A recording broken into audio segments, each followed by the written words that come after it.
Hello students, मैं संजीव कुमार। आज हम पढ़ेंगे BEd first semester unit number 4। Unit number 4 में एक बहुत महत्वपूर्ण प्रश्न कई बार से परीक्षा में पूछा जा रहा है। भारतीय संविधान की प्रस्तावना तथा उसकी विशेषताएं बताइए। तो पिछले लगभग 3-4 सालों से ये प्रश्न पूछा जा रहा है, तो आज हम इसी के बारे में चर्चा करेंगे कि इसकी विशेषताएं क्या क्या होती हैं। थोड़ा सा प्रस्तावना के बारे में जान लेते हैं कि प्रस्तावना क्या है। इसको उद्देशिका नाम से भी जाना जाता है। 13 दिसंबर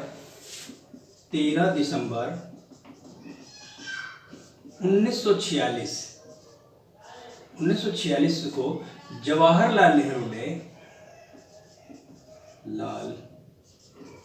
नेहरू ने एक उद्देश्य प्रस्तुत किया, अर्थात कि प्रस्तावना का उद्देश्य कैसा होना चाहिए। 13 दिसंबर 1946 को उसी को शामिल करके प्रस्तावना का निर्माण किया गया, इसीलिए इसको उद्देशिका भी कहा जाता है। दूसरा प्रश्न इसी में एक इंपॉर्टेंट प्रश्न आता है कि इसको भारतीय संविधान को अंगीकृत कब किया गया था। अंगीकृत अर्थात कि 26 नवंबर 1949 को इसे अंगीकृत किया गया था। भारतीय संविधान लागू कब किया गया था। भारतीय संविधान 26 जनवरी 1950 को। दोनों प्रश्न बहुत कंफ्यूज करने वाला है कि अंगीकृत कब किया गया था और लागू कब किया गया था। अंगीकृत किया गया था 26 नवंबर 1949 को और लागू किया गया था 26 जनवरी 1950 को। एक प्रश्न और इसमें पूछा जाता है कि भारतीय संविधान की प्रस्तावना लिया कहां से गया है, किस देश से लिया गया है।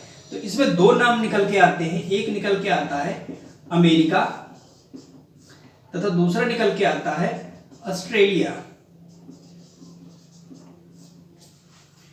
भारतीय संविधान का विचार जो है वो अमेरिका के संविधान से लिया गया है, विचार। और भारतीय संविधान की प्रस्तावना का भाषा जो है वो ऑस्ट्रेलिया से लिया गया है। ये क्लियर हो गया होगा आपको। भारतीय संविधान से कुछ मुख्य प्रश्न थे जो कंपटीशन प्रश्नों में भी, कंपटीशन परीक्षाओं में भी पूछे जाते हैं। अब आइए देखते हैं भारतीय संविधान की विशेषताएं क्या क्या है। विशेषताओं में आता है आपका हम भारत के लोग, we the people of India. We the people of India अर्थात कि हम भारत के लोग। ये संविधान जो है ये भारत के लोगों द्वारा निर्मित है और भारत के लोगों द्वारा अंगीकृत किया गया है। अर्थात कि हम कोई किसी बाहरी शक्ति ने ये लाके हमारे ऊपर थोपा नहीं है, ये हमारी स्वयं की कृति है और हमने इसको स्वयं अपनाया है। लिखित संविधान है ये, तो इसीलिए हम इसको कहा जाता है हम भारत के लोग। इसकी बात और एक दूसरे मत में भी करें तो जब संसद की शुरुआत होती है, चाहे वो शीत सत्र की शुरुआत हो या ग्रीष्म सत्र की शुरुआत हो, तो वहां पे जो है इसी वर्ड का इस्तेमाल किया जाता है, हम भारत के लोग। तो इसके बारे में और भी बताएंगे कि क्यों नहीं किसी धर्म से रिलेटेड क्यों नहीं किया गया या किसी पर्टिकुलर किसी वंश से रिलेटेड क्यों नहीं किया गया, इसके बारे में आगे चर्चा करेंगे। अब आता है दूसरे नंबर पॉइंट पे आता है संपूर्ण प्रभुत्व संपन्न लोकतंत्रात्मक गणराज्य। संपूर्ण प्रभुत्व संपन्न अर्थात कि भारत संविधान जो है आंतरिक व बाहरी रूप से दोनों नीतियों से स्वतंत्र है। ये लोगों द्वारा बनाया गया, लोगों पर जारी किया गया संविधान है। लोकराज्य, अब बात करते हैं लोकराज्य अर्थात लोकतंत्रात्मक, अर्थात कि ये जनता का शासन है, जनता द्वारा बनाया गया और जनता का ही शासन है। इसको अगर सरल भाषा में समझे तो पहले देखिए, पहले ऐसा था कि राजा का पुत्र राजा होता था, वंशानुक्रम चला जाता था। लेकिन अब वंशानुक्रम नहीं है। अब जो जनता का मत से जीतेगा वही जो है यहाँ का शासक बनेगा। पहले क्या होता था कि बाबर, हुमायूं, अकबर, जहांगीर, शाहजहां, औरंगजेब, अर्थात कि एक दूसरे के ये पुत्र थे और एक दूसरे के पुत्र जो है शासन करते चले आए। लेकिन अब ऐसा नहीं है। जब से संविधान लागू हुआ तब से जो है इस तरह की व्यवस्था खत्म हो गई। जो जीतेगा, जो पब्लिक के मत से या जनता के मत से जो जीत के आएगा वही यहाँ शासन करेगा। दूसरा पॉइंट देखते हैं हम लोग, सामाजिक व आर्थिक और राजनीतिक न्याय। सामाजिक, आर्थिक और राजनीतिक न्याय। भारतीय संविधान सबको आज़ादी देता है, सामाजिक तौर पर भी आज़ादी देता है। एक एक पॉइंट हम टुकड़े टुकड़े में बांट के देखेंगे। सामाजिक, सोशल, अर्थात कि मूल अधिकारों के तहत जो है समाज में जितने तरह के लोग हैं सबको स्वतंत्रता देता है भारतीय संविधान। चाहे वो धर्म, वंश, जाति, जन्मस्थान के आधार पर किसी से किसी तरह का भेदभाव नहीं किया जा सकता है कि किसी से भेदभाव किया जाए कि तुम इस जात के हो, इस संप्रदाय के हो, नहीं। संविधान में सब लोग एक समान हैं। दूसरी बात आती है यहाँ पे आर्थिक न्याय में किस तरह की बात आती है? अगर आर्थिक न्याय में यह है कि आप अगर योग्य हैं, आप पढ़े लिखे हैं, तो आपको भारतीय संविधान किसी चीज से मना नहीं कर सकता है, कोई काम करने से नहीं आपको रोक सकता है कोई। आप अगर योग्य हैं, उस काम को करने के लिए इच्छुक हैं, तो आप कर सकते हैं। दूसरे मत में इसी बात में हम समझते हैं आर्थिक न्याय में ही कि अगर व्यक्ति चाहे कि हमको अपना बिजनेस शुरू करना है, तो वो चाहे वो एक छोटी सी चाय की दुकान से लगाए, एक बड़ी सी इंडस्ट्री तक लगा सकता है। वो स्वतंत्र है आर्थिक रूप से कि वो जिस लेवल पर जाना चाहता है वो जा सकता है। इसमें ना किसी तरह की रोक है, ना किसी तरह की टोक है। भारतीय संविधान आर्थिक रूप से आजादी देता है। बात करते हैं राजनीतिक न्याय। राजनीतिक न्याय का क्या मतलब है कि इसमें जो है 18 वर्ष के वयस्क स्त्री पुरुषों को वोट देने का अधिकार है।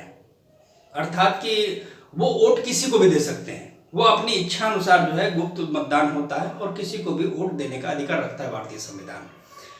कानून की दृष्टि में सभी समान हैं, चाहे वो राजनेता हो या वोटर हो या वोट लेने वाला हो, या फिर एक कर्मचारी हो, एक ऑफिसर हो, या जज हो या मुजरिम हो। सभी जो है कानून संविधान की दृष्टि से सभी एक समान है, सब पर एक ही नियम लागू होता है। तो इस तरह से जो है राजनीतिक न्याय की बात भारतीय संविधान करता है।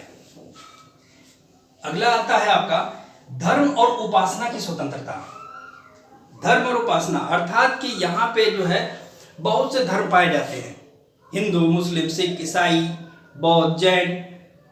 यहाँ भारतीय संविधान जो है सबको जो है परमिशन देता है कि आप किसी भी धर्म को मान सकते हैं, उसकी आराधना कर सकते हैं, उसकी उपासना कर सकते हैं। किसी तरह की संविधान की तरफ से किसी तरह की रोक नहीं है। आप जो धर्म में जाना चाहते हैं उस धर्म में जा सकते हैं।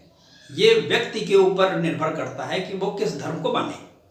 तो इस तरह से जो है भारतीय संविधान जो है उपासना की स्वतंत्रता देता है, किसी भी मंदिर जाने की अधिकार देता है, मस्जिद आने का अधिकार देता है। कोई किसी को रोक नहीं सकता है कि कोई किसी को रोक ले। ठीक, अगला बिंदु देखते हैं बंधुत्व की भावना। बंधुत्व की भावना अर्थात कि जब सबके ऊपर एक नियम लागू हो रहा है, एक ही तरह का नियम लागू हो रहा है और सभी संविधान के दृष्टि से एक बराबर है, तो भाई भाई हुए। तो इसमें आपको देखने को यह मिलेगा कि भाईचारे की भावना भी बढ़ाता है, अर्थात कि सबको एक बराबर देख रहा है तो वो भाई भाई हुए।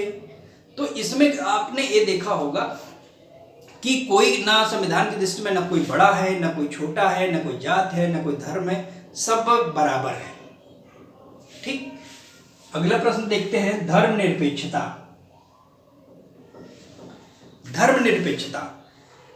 धर्मनिरपेक्षता अर्थात कि जो है धर्म जो है सबको आजादी देता है कि आप किसी भी धर्म से हो। 5, 6 आप किसी भी धर्म से हो, आप कहीं भी जाते हो, किसी भी धर्म को मानते हो, आपको पूर्ण रूप से स्वतंत्रता देता है कि जो है स्वतंत्र है आप किसी भी तरीके से। और इसमें क्या आता है, भारत संविधान का जो है ना कोई धर्म है, न वो धार्मिक है, न अधार्मिक है और न धर्म का विरोधी है। इस बात को समझिएगा, राज्य का कोई धर्म नहीं है, राज्य अर्थात कि देश का कोई पर्टिकुलर कोई धर्म नहीं है और ना ही वो धर्म विरोधी है, धर्म का भी विरोध नहीं करता है। सिर्फ वो धर्म की सिद्धांतों की कार्रवाई से अलग रहता है, धर्म के सिद्धांतों की कार्रवाई से वो सिर्फ अपने आप को अलग किए हुए हैं। तो इस तरीके से आपने देखा होगा कि राज्य का कोई धर्म नहीं है, हमारा संविधान किसी भी धर्म को प्रमुखता नहीं देता है कि इस धर्म को प्रमुखता से मानने के लिए वो दंडित करे किसी को। नहीं, धर्मनिरपेक्ष अर्थात कि किसी भी धर्म को आप मान सकते हैं। प्रत्येक व्यक्ति के ऊपर निर्भर करता है कि वो किस धर्म को माने। अगला प्रश्न, अगला पॉइंट आता है फिर समाजवादी राज्य। समाजवादी राज्य अर्थात कि सभी को, भारत में जो है समाज में जो है सभी एक समान है, सभी को समान अवसर दिया जाए, सभी को समान अवसर दिया जाए। एक छोटा सा उदाहरण मैं दूं कि अगर कोई उत्पादन करता है, जैसे कोई किसान उत्पादन कर रहा है किसी राज्य में, उत्पादन बहुत, प्याज का उत्पादन बहुत ढेर सारा हो गया पंजाब में, जैसे पंजाब का उदाहरण लेते हैं, पंजाब में प्याज होती है, तो वहाँ का अगर कोई किसान ला के बेचता है, बिचौलियों को बेच देता है, प्याज उस समय महंगी हो जाती है। फिर उसके बाद क्या होता है कि जो है बिचौलिया क्या करते हैं, उस प्याज को स्टोर कर ले जाते हैं। तो ये उनका अधिकार नहीं है। कृषि पर, श्रम पर, उत्पादन पर, इस पर जो है राज्य का अधिकार है। आप स्टोर करके उसको नहीं रख सकते हैं, अर्थात कि आपने इस नियम का उल्लंघन कर दिया। तो इस तरीके से देखने को मिलता है कि जो है किसी तरह का उत्पादन पर जो है किसी का अधिकार नहीं है कि उत्पादन करके आप सड़ाइए ले जाके या फेंक दीजिए उसको, नहीं, उस पर अधिकार जो है राज्य का है। राज्य उसको बेचेगा, एक अनुमानित मूल्य पर आपसे खरीद लिया जाएगा। तो इस तरह की चीजें जो देखने को मिलती है वो समाजवाद में देखने को मिलती है। भूमि, श्रम और पूंजी तथा संगठन पर राज्य का अधिकार होता है। भूमि पर भी अधिकार है कि जो है भूमि आप किसी विदेशी को नहीं बेच सकते हैं। तो इस तरह की चीजें भी देखने को मिलती हैं। अगला देखते हैं अंगीकृत और अधिनियमित। अंगीकृत और अधिनियमित, अंगीकृत क्या है? अंगीकृत का मतलब यह है कि ये संविधान जो बनाया गया है, ये हमने इसको बनाया है और हम ही उसको लागू कर रहे हैं और स्वयं द्वारा उसका पालन किया जा रहा है। अगर कोई राज्य, जैसे यहाँ पे 28 राज्य हैं, तो इसमें जो है राज्यों में बंटवारा जैसे अलग अलग बटा हुआ है, तो कोई ऐसा नहीं कह सकता है कि हम इस संविधान को नहीं मानेंगे। सब पर अधिकार समान लागू होता है और ना ही कोई कह सकता है कि जो है इस संविधान को ना ही कोई समाप्त कर सकता है। कोई राज्य की, मैं पर्टिकुलर राज्य की बात कर रहा हूँ, तो न राज्य इसको मानने से इनकार कर सकता है और ना ही इससे जो है कोई समाप्त कर सकता है और ना ही इससे कोई पृथक हो सकता है। तो इस तरीके से आज हम लोगों ने देखा भारतीय संविधान की प्रस्तावना। भारतीय संविधान की प्रस्तावना में हम लोगों ने पढ़ा हम भारत के लोग संपूर्ण प्रभुत्व संपन्न लोकतंत्रात्मक गणराज्य, सामाजिक, आर्थिक और राजनीतिक न्याय, धर्म और उपासना की स्वतंत्रता, बंधुत्व की भावना, धर्मनिरपेक्षता, समाजवादी राज्य और अंगीकृत और अधिनियमित। तो मुझे उम्मीद है कि मेरी क्लास आप लोगों को समझ में आई होगी। Thank you class.